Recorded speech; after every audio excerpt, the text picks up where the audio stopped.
.ri.gov. On Your Dime, weeknights starting at 5. Thanks for joining us for NBC 10 News at 6. I'm Ashley Cullinane. We're following breaking news this evening. The search for a missing boater in Somerset has been suspended. Crews found a body earlier today. NBC 10's Molly Levine has the latest from Somerset. Crews from multiple agencies started the search around Saturday noontime, didn't suspend the search until this morning when they found a body. Calm waters following what Somerset Fire Chief Jamison Barrows is calling an aggressive search for an older man who went missing Friday around 5 p.m. from the Somerset Yacht Club. Chief Barrows believes he took a dinghy to his powerboat but wasn't seen after that. They had all hands on deck during the search. Mass State Air Wing, Somerset Fire, Somerset Police also have drone units. We had those in the air yesterday. The winds were pretty high, so we couldn't get up that high, and it was a short duration, but we did have those out as well. Choppy water conditions also made their search more difficult, but Barrows says they eventually found a body a quarter-mile south of Gay Street in Somerset. Police have not yet identified that body, but I spoke with Somerset Yacht Club members today who recognize his car and boat and tell me they've lost a friend. We're all good friends, you know. We have cookouts together and things like that, and he's gonna be sadly missed. There's no two ways about it. I say that with a very heavy heart. Member Carrie Souza noting the water conditions this weekend. Brutal, absolutely brutal. Sometimes the tide comes through here so fast. We have trouble getting on our moorings because we keep our boats. We have our Zodiacs and things to get out there, and it can be very difficult when you're alone. The dinghy was found washed up near Somerset Yacht Club, and members tell me their friend's boat is still in the water. Chief Barrows did not confirm if the man was wearing a life jacket or not when he went missing. But Souza says this was a painful reminder to always wear one. We all do the same thing. You know, you think you're impervious to problems, and we don't put our life jackets on as well. So I would guess a lesson to everybody out there is it doesn't hurt to have a life jacket on, and I'm guilty as charged. I've reached out to Massachusetts State Police to confirm whose body was found in the water, but they have not yet publicly released the name. In Somerset, Molly Levine, NBC 10 News. 3 people shot inside a Providence nightclub overnight are expected to be okay, but the club has been ordered to shut down after an emergency board of licensing hearing. And it's not the first time this club has been in trouble. NBC 10's Tyler Dumont has an update on the victims. In a meeting that lasted roughly 10 minutes, the Board of Licenses voted unanimously to close Revel Lounge until at least Wednesday. Decisions are not made lightly. For the second time in less than 2 months, the Providence Board of Licenses has voted to temporarily shut down Revel Lounge. The decision coming after Providence police say 2 men and a woman were shot inside the O'Connell Street nightclub before 2 a.m. Sunday. They say during the crowd's rush to get out, another woman was also hurt, either stabbed or stepped on. This happened before the close. This is why the club was open. The fight started inside. That's correct. At the board's emergency hearing held hours later, a police captain testified the club's cooperation early on in the shooting investigation was, quote, minimal. She also described the scene officers discovered inside the club as chaotic and gruesome, with bloodstains found on the floor, broken chairs and tables, and even loose shoes scattered about.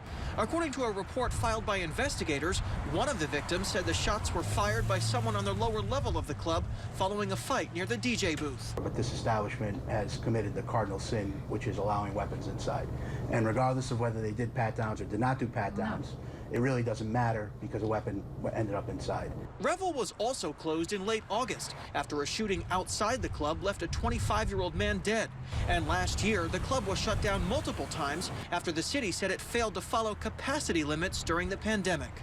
This lounge is a repeat offender, if you will. Is the board fed up? We get to a point where we are.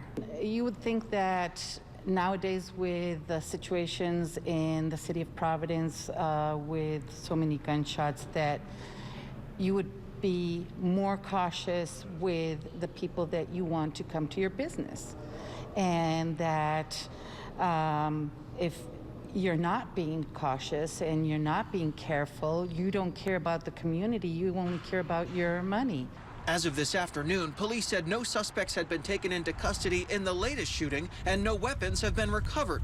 The victims all survived, though one remains hospitalized. Investigators are still reviewing video surveillance from inside the club and talking to witnesses. Until their next scheduled meeting, the board says they will continue to review evidence to determine any further action. Reporting in Providence, Tyler Dumont, NBC 10 News. Turning now to the weather, here's Storm Team 10 meteorologist RJ Heim. Hi, everyone. Yeah, that storm system has now moved up into Canada, took all that warm air out to sea, and now we're in the flow where we've got cold air upstairs, and that's producing during the heating of the day a couple of these splash and dash rain showers. Those will be diminishing as we go through the evening hours as well. High temperatures today, mid-60s across the area. Temperatures now from the 60s falling down into the 50s as well. We're heading into the 40s tonight, unusual considering the warm weather we've had over the past prior 6 days. Dew point temperatures are in the low 40s right now. That's an indication of how low the temperatures can go. The winds will be relaxing a bit tonight, but still breezy at times, 10 to 20 miles per hour. They'll pick up again tomorrow as well. Over the next few hours, we're looking at clear skies. Look, by 11 p.m., we're in the low 50s, heading towards the 40s by sunrise tomorrow. So seasonable, breezy, cool and dry through Tuesday. Believe it or not, another warm-up is on the way, both Wednesday and Thursday. Last week we had 6 days of temperature 70 or above. We're probably going to have 2 back into the 70s for Wednesday and Thursday. Another system coming out of the Midwest looks like some rain showers for Thursday night into Friday morning. Then we turn colder for the weekend ahead. Temperatures well below average.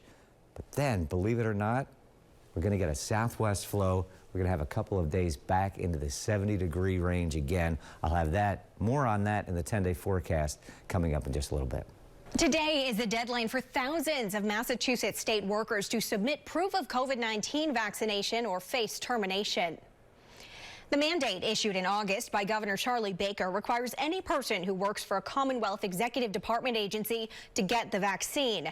That includes everyone from full-time employees to contract workers to interns. The state says about 91% of Executive Department employees have either submitted forms showing proof of vaccination status or applied for an exemption. Managers will start contacting those who haven't filled out the form starting tomorrow. The National Guard has been put on standby to help staff Massachusetts state prisons if too many corrections officers don't comply with the vaccine mandate. The U.S. is making progress in the battle against COVID-19 with an increase in vaccinations and availability of booster shots. But the pandemic does seem to still have its grips on the job workforce. John Loring reports. The COVID-19 pandemic has changed the way many Americans view their career goals. And that's why you're seeing a lot of people who simply don't want to go back to restaurant or hotel jobs. They are trying to find something else. Despite average growth and hourly wages trending up over the past few years, a record-setting 4.3 million people left their jobs in August, according to the Job Openings and Labor Turnover Survey. The number one reason is burnout, mental health issues. I want better work-life flexibility to be with family or to pursue other dreams that I have. As companies look to fill their job vacancies, unions are starting to flex their muscles. People have worked throughout this pandemic, and they've been called essential, but unfortunately they've been treated as expendable. Thousands of John Deere workers are on the picket lines after turning down a tentative deal that included hikes in pay and benefits. There's been this huge reset. Over half of all workers are sort of saying, I'm not sure I want to work the way I did and in the same place I did, which has soared in terms of quit rates. So we really are in this alternative universe that is not going to dissipate anytime soon. I'm John Lawrence reporting. Other potential strikes are looming. A walkout of about 60,000 Hollywood workers was set to start Monday. However, a Saturday night tentative deal was struck and is expected to be finalized. A monument honoring Rhode Island's World War II veterans and civilian workers who helped them on the home front was officially dedicated in Woonsocket today. Dozens turned out for today's ceremony. An Eternal Flame monument is located on River Street. It was lit today by 5 World War II veterans. It is the first memorial of its kind in Rhode Island.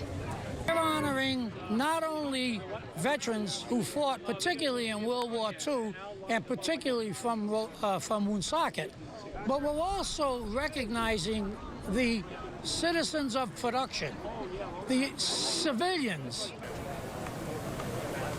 The dedication program spanned 6 hours and included speeches, displays of military artifacts, and even a vintage plane flyover. Former President Bill Clinton is out of the hospital. He walked out of the University of California Irvine Medical Center today after spending 6 days fighting a non-COVID related infection. He stopped to wave at the media and even gave a thumbs up when asked how he was feeling. According to a statement from his spokesperson, he's very grateful for all the excellent care he received and thankful to all the many well-wishers. He was in California to attend fundraising events for his foundation. Meanwhile, locally, recognize this guy. Swansea police say the man seen in this surveillance photo stole an expensive diamond necklace at Hanoush Jewelers yesterday. It happened just before 2:30 Saturday afternoon at the store on WJAR Highway. Investigators say the man entered the store, asked to see a diamond necklace, then ran off with it. The suspect got into a waiting dark-colored two-door sports coupe with dark-tinted windows. The vehicle is an out-of-state plate.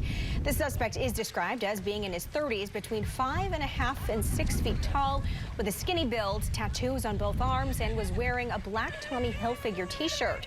If you recognize him, give Swansea police a call. Runners and walkers laced up their shoes for the 10th annual Pell Bridge Run. The 4-mile race takes participants across the Claiborne-Pell-Newport Bridge. The event marks the only day of the year pedestrians are permitted on the bridge. The 10th annual edition is open to all participants who can maintain a 20-minute per mile pace. The Citizens Pell Bridge Run is hosted by the Rhode Island Turnpike and Bridge Foundation and produced by Gray Matter Marketing.